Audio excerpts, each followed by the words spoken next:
خداوند متعال ما و شما را از شیعیان خالص اهل بیت علیهم السلام قرار بده. آخه مستدرک الوسائل و مستنبط الوسائل نوشته مرحوم میرزا حسین نوری رضوان الله علیه، چاپ مؤسسه آل البیت جزء 11 صفحه 380 روایت 25 سندش صحیح. این سندی که ایشان روایت میکند از شیخ مفید، از احمد بن محمد بن الحسن بن الولید، از پدرش محمد بن الحسن، از سعد بن عبدالله قمی، از محمد بن عبدالله و از محمد بن عبدالجبار. این سند در غایت اعتبار.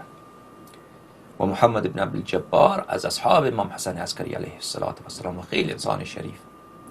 شان روایت میکند که امام حسن عسکری علیه السلام به ابو هاشم جعفری این چنین گفتند: یا ابا هاشم سیأتی زمان علی الناس وجوههم ضاحکة مستبشره و قلوبهم مظلمة متکدره. ای ابو هاشم جعفری، زمانی میرسد که چهره‌های مردم خیلی بشاش خندان، اما باطن اونها بسیار کثیف، باطن اونها بسیار ظلمانی، بسیار غبار آلود، بسیار کدر. از سنت و فیهم بدعه، اصلا دین اونا دین دیگریه. اون زمانی میرسد که اصلا دین خدا، اگر شما دین خدا را به اونا بگید، میگه از گوی اصلا شما دین جدید آوردی، یک چیز جدید. میگه ما این چیزا رو نمیفهمیم، چرا بقیه علما نمیگه؟ اگر مطالب شما حقه، چرا بقیه علما اینا رو به ما نمیگفتن نگفتن؟ سبحان الله. بدعت در اون زمان اینقدر زیاده که اصلا دین خدا را اگر بیاری برای اونم بدعت میگن، یک چیز جدیده. بدعت یعنی یک چیز جدید که اصلا از دین خدا خارج باشه. راه دین خدا را اگر به اونا نشان بدی، میگن که شما اصلا دین نو آوردی، شما این دین جدید، این راه اهل بیت علیهم السلام. نه، راه اسلام چیز دیگری.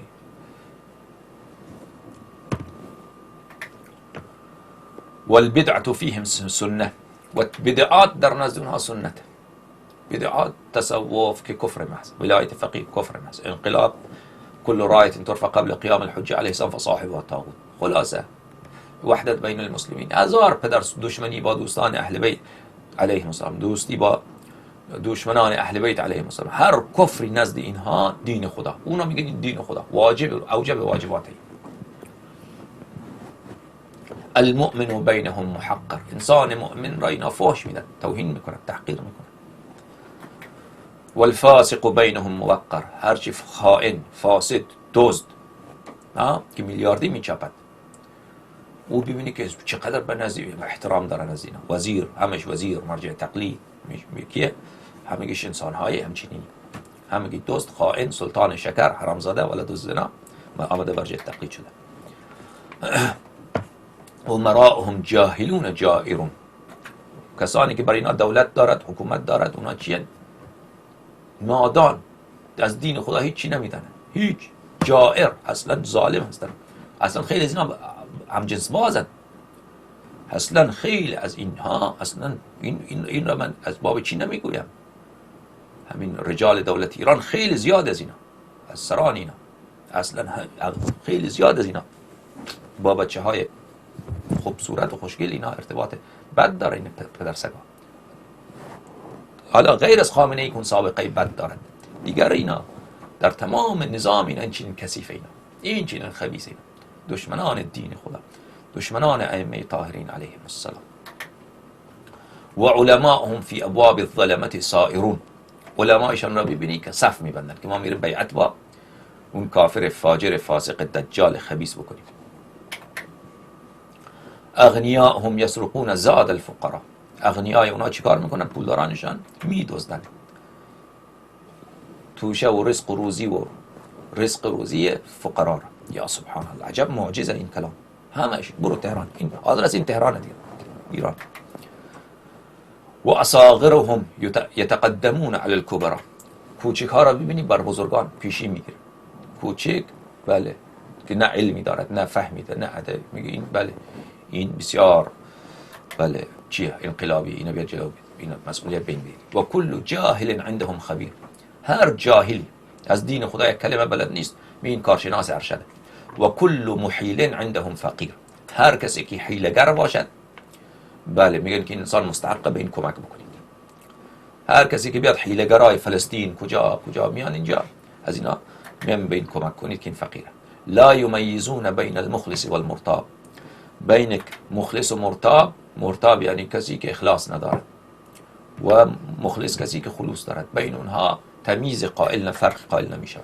لا یعرفون الذعن من الذئاب، در اون زمان مردم بره را که بی ضرر هست از گرگ تشخیص نمیدن، چون گرگ ها این چنین سیمایشان سیمای بره های معصوم درست کرده اند که گرگ ها همیشه به لباس عالم مجتهد زاهد ظاهر شده اند. لا یعرفون الذعن، علماءهم شرار خلق الله على وجه الارض، علمای اونها بدترین خلائق روزگار هستن بر روی زمین. الله یاری دروغ میگه راست میگه. دلیل الله یاری لانهم یمیلون الى الفلسفه والتصوف، بخاطر اینکه این علما میل دارن به چی؟ به فلسفه و تصوف، فلسفه و عرفان. و ایم الله، به خدا قسم انهم من اهل العدول والتحرف، به خدا قسم که اینها اهل کجی و اهل دوری از دین خدا هستن. این علما همین شرار خلق الله، بدترین خلائق، دشمن اهل بیت، دشمن امام ثانی عشر، امام عصر علیه السلام. یبالغون فی حب مخالفین، مبالغه تأکید میکنن، یبالغون یعنی تأکید میکنن که باید دوست بداریم، دست دوستی دراست، دختر بدیم دختر بگیریم، نه اونا بیان در شهرهای ما اونا رو مسکن بدیم، خانه بدیم، به طوری که مشهد الان عمری خیلی زیاد شده در خیلی از شهرهای ایران که سابق اصلا عمری نبود، اصلا مثلا نصف جمعیت عمری شد. یبالغون فی حب مخالفین، در محبت مخالفین ما اینها بسیار تأکید دارن. و یضلون شیعتنا و موالی، شیعیان ما را، دوستداران ما را از راه خدا، اینا بیچاره خبر نداره. شیعه دیگه، شیعه فکر میکنه این آقا مجتهده، این آقا مرجع تقلید، آدم خوبیه. اونم مثلا میاد سخنرانی میکنه 1 ساعت 100 حرف میگه، 95 تاش حق درست، به خاطر اینکه 5 تا حرف دروغ رو هم در کنار او تحویل مردم بده. خب اینها میان چیکار میکنن؟ شیعیان ما را، دوستداران ما را کافر میسازن. یذلون یعنی گمراه میکنن، از دین خدا خارج میکنن، کافر میسازن. همیشه عارف، انقلابی، پیرو ولایت فقیه، محب فلسطین، محب وحدت بین المسلمین، از براءت اونها را بیزار میکنن. کسی که براءت بکنه او را فاش میده، شیعیان فاش میده، میان همه شیعیان را اینا کافر میسازن. یذلون ان نالوا منصبا لم يشبعوا من الرشا عن الرشا، اگر این علما به یک منصب، وزارت خانه، یک مؤسسه برسن، از رشوت سیری نمیکنن. یکی از انسان خیلی ثقه به من گفت این قاضی القضات خامنه‌ای، چی اسمش، لاریجانی، صادق لاریجانی، عروسش که دختر آقای محقق داماد، سید همین پسر آقای مرحوم محقق داماد، پسر او که یک استاد دانشگاه است، دختر او عروس این صادق لاریجانیه و این دختر وکیل، این عروس صادق لاریجانی وکیل دادگستریه.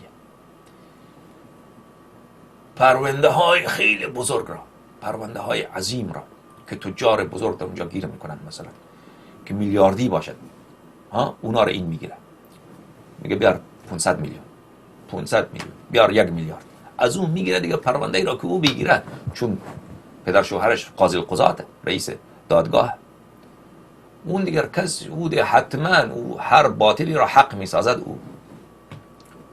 بله این چیه؟ چون از بیت علما، پدرش هم عالم، جدش هم عالم، بله، و پدر شوهرش هم عالم، صادق لاریجانی.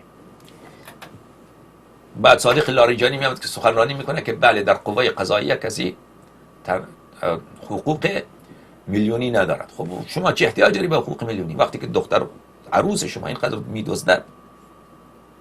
و این کسی که این را برای نقل کرده او ثقه هست، این حرفا گفته و او خیلی تحقیق میکند، بعد از او این مطالب را به من میگوید. ان نالوا منصبا لم يشبعوا من الرشا، اگر یک منصبی یافتن از رشوت هیچ وقت سیر نمیشن. و ان خذلوا عبد الله علی الریا، اگر اینها رو تنها بگذاری بعد اونها عابد میشه، میگه من میرم حوزه اونجا درس اخلاق میدم. الا انهم قطاع طریق المؤمنین، اینها دزدان راه اهل ایمان، راه اهل ایمان را میزنند. قاطع الطریق، دزد گردنگیر، گردنه کی را، راه کی را گرفتن؟ راه مؤمنین را. که شیعیان حیدر صفدر علیه السلام را از امیر المؤمنین علیه السلام جدا بکنه. اینها لشکر ابلیس عزیزان، لشکر ابلیس. اینا سرباز انگلیس، انگلیس گفتم ابلیس، اینا سرباز ابلیس نیستن، اینا سرداران لشکر ابلیس هستن. و الدعاة الى نحلة الملحدین، اینها مردم را دعوت میکنن به راه کفار. به خاطر همینه دیگر که در ایران چقدر بهاییت، مسیحیت و غیران زیاد شده. فمن ادرکهم فلیحذرهم ولیصن دینه و ایمانه. هر کسی که این زمان اینها را درک کنند از این علما برحذر باشد که اینا بدترین خلائق بر روی زمینند. برحذر باشد، دوری بکنید از اینا. الله اکبر.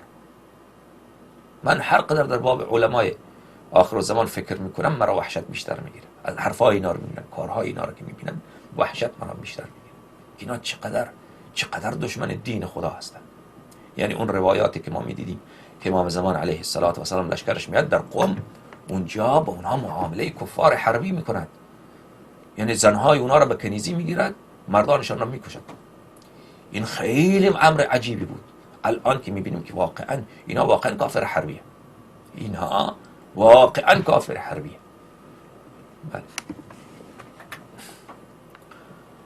ثم قال يا ابا هاشم هذا ما حدثني ابي عن آبائه جعفر بن محمد علیهم السلام. این بله حدیثی هست که پدر من حضرت امام جواد علیه السلام، حضرت امام هادی علیه السلام، از حضرت امام جواد علیه السلام، از حضرت امام رضا علیه السلام، از حضرت باب الحوائج امام کاظم علیه السلام، از حضرت امام صادق علیه السلام برای من این مطلب را نقل کردند.